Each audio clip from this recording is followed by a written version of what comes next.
Welcome back at 8:45. The LA SPCA often sees pets surrender to shelters when owners must choose between their care and owning a pet. The LA SPCA's community clinic has worked to prevent pet families from having to face those tough decisions. With us this morning, Christian Moon, the LA SPCA Marketing and Communications Coordinator, here with a little kitten ready for adoption, Miss Sarah. Yes. We appreciate your time this morning. Oh, thanks for having me as always. So I know we want to talk about a couple things. Sarah, about the community clinic, but first and foremost, we are dealing with colder temperatures than normal. You want to have send some reminders or give some reminders to pet owners. If it's too cold for you, it's probably too cold for your pets. So go ahead and bring them inside, keep them warm, and if they are outside pets, make sure you're providing that shelter. That way they can stay warm, some extra blankets, maybe a little heater, but not too close so nothing catches on fire. Exactly. But like I said, if it's too cold for you, it's too cold for your pets. And of course, it's warming up now, but we are in the time of year we can get these cold snaps again, so it doesn't ever hurt to remind people of those tips there. Now we'll talk about Miss Sarah. Yes. So this is Miss Sarah.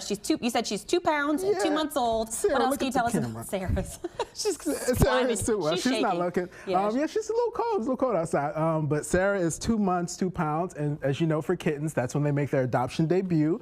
But look at her. She's just adorable. She's been being passed around the newsroom. I mean, if you could fit her in a coffee mug and just warm her up with your love, but I mean, look how big she is. But she's just adorable. So she is up for adoption right now. People are interested. Come and get her now. And she has been being cuddled and cuddling back for the last 30 or so minutes. Christian, we also want to talk this morning about your community clinic. Of course, it's a tough time for a lot of people. We have this government shutdown. People have been furloughed, laid off.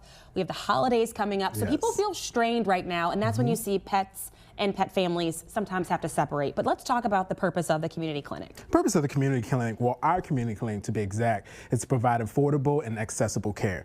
And so we do that by going out into the community. We just had our One Health event. If anybody was able to join us that Sunday, thank you so much. And we're going to have those throughout the year to make sure we're keeping people happy and healthy together. Well, people and their pets happy and healthy together. But I think the most important part when it comes to caring about your pet's health is making sure you're taking advantage of the general annual visits, those checkups, also making sure you get that preventative.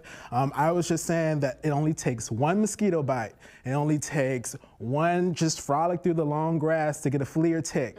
I was just in my car and a mosquito bit me, and it's cold outside, so they're still out there, and that's how our pets get those heartworms. And so we want to keep them away from those life-threatening situations or illnesses by making sure they have those preventatives. So at our community clinic, we have year-round care in terms of those preventatives. So we have heartworm treatment for year-round, that's that 12 months, and we also have our flea and tick, which is the Bravecto we just got, and so that is year-round as well, and that's for dogs. And you said y'all are going to be kind of moving throughout the clinic as we go throughout this year and into next, helping people ensure that their pets get that care.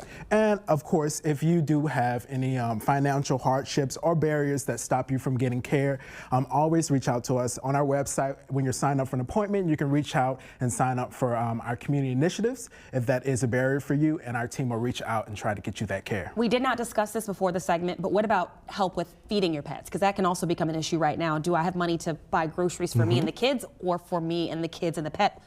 And we have to have, make a tough decision there. Do you all offer care in that regard at all? So we do have a food pantry. Right now we are accepting donations for our food pantry because we know this is the time where it's needed the most. And so if anyone at home would love to donate to our food pantry, it has been empty for a while, but we've been doing our best every time somebody does donate food to send that right back out into the community. And what's your website? People have, there's a lot of information there, but where can people find information? You can find information at LouisianaSPCA.org. Go to Adoptables, go to our food pantry, go to our community clinic. We're here to be a community partner for you all, and also donate to our food pantry.